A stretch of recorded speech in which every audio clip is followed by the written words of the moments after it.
Hey everyone, today we're going to be learning about Avogadro's number and the mole, and how to use it to convert molecules of a substance into grams and vice versa. This is Avogadro's number, and it's basically a conversion factor for molecules into grams, specifically for molecules into grams exactly proportional to the molecule's atomic weight. So, for example, the atomic weight of hydrogen is 1.00784 atomic units, and for carbon it's 12.011 atomic units. So 6.022 times 10 to the 23rd power molecules of hydrogen weighs around 1 gram, and for carbon it weighs around 12 grams. And this amount of molecule is called a mole. So a mole is an SI base unit of 6.022140076 times 10 to the 23rd molecules of a substance. Usually we'd round this number off and just use 6.022. Another word you should know is molar mass, and it's basically how much a mole of a substance weighs. So carbon would weigh 12 grams per mole, and that's carbon's molar mass. It's the same thing as atomic mass, just with grams instead of atomic units. So here's an analogy to help you understand why we use moles. So let's say you're at a grocery store and you're shopping for avocados. Now there's 12 avocados in a carton. You could get a carton of avocados, or you could get 12 avocados. It's really the same thing. So 12 we can call avocados number. Now let's say a carton of large avocados costs $15 and a carton of small avocados costs $10. Now based on the identity of the avocado, how large or small it is, the price will vary. Applying this to moles, now imagine that you have a really long carton that can house 6.022 times 10 to the 23rd number of molecules. So in our case, this can be a carton of carbon atoms.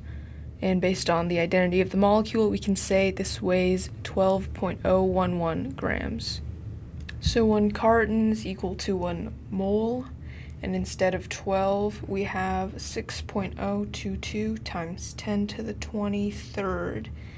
And avocados are now molecules, and the price of a carton of avocados is now the weight of a mole of atoms. Now, if we wanted to find the weight of a large number of carbon atoms, we can find out how many moles of carbon we have and then convert that into grams instead of just adding up all the weights of the individual atoms. So now let's do an example problem. How many molecules are in 10 grams of water? And they've given us the atomic weights of hydrogen and oxygen. So step 1, you convert grams into moles. In step 2, you convert moles into molecules.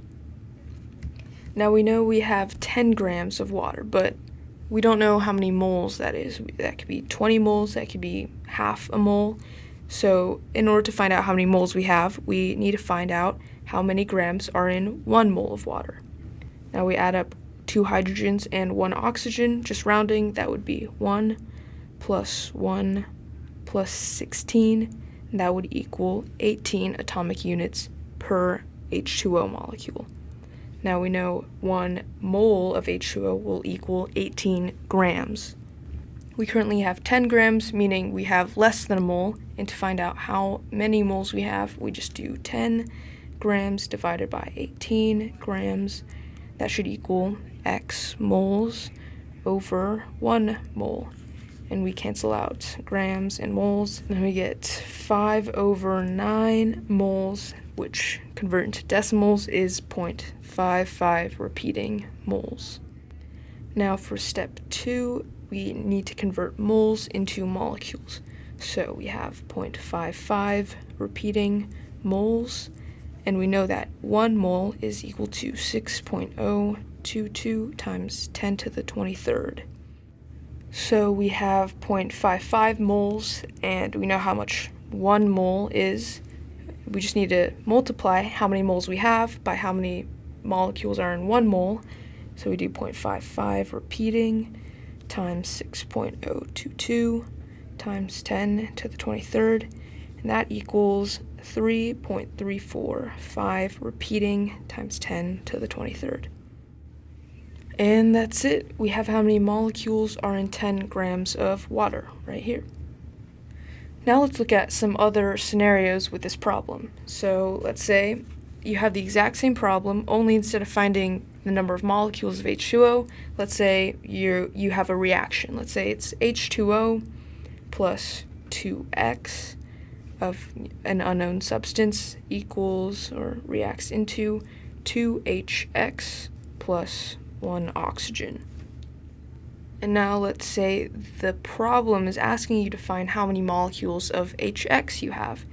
Now, this is pretty easy. You just take the answer we found earlier, 3.345 times 10 to the 23rd, and then you multiply this by 2 because that's how many hydrogens are in each molecule of water.